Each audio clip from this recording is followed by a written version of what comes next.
Okay, so here's a problem asked over email. This is problem 4.6.67, and they're asking us to multiply.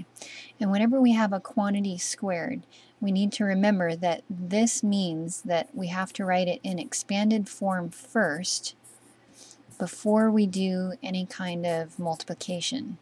So this is not to be confused with the rule that allows us to square both pieces.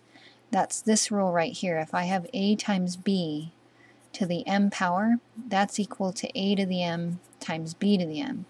I can't do that here, and the reason that I can't do that is because this rule right here applies to having just a monomial.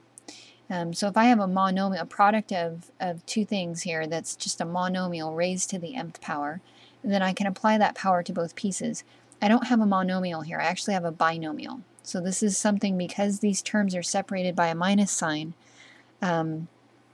I can't apply this rule, and in order to multiply this, I actually have to write it in expanded form and then multiply this out.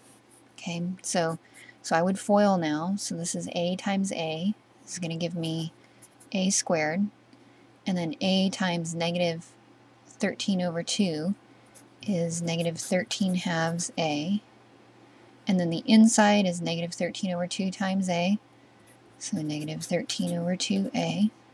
And then the last is negative times negative is positive, and then I'm multiplying straight across when I multiply fractions.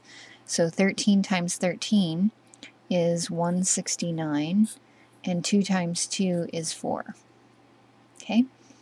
And then the last thing I would do here is collect like terms. This term and this term are like terms. So when I add fractions, I need to have a common denominator. And these already have a common denominator, so I can just bring the numerators together. So negative 13 and negative 13 is negative 26 over 2a, and then I have 169 over 4.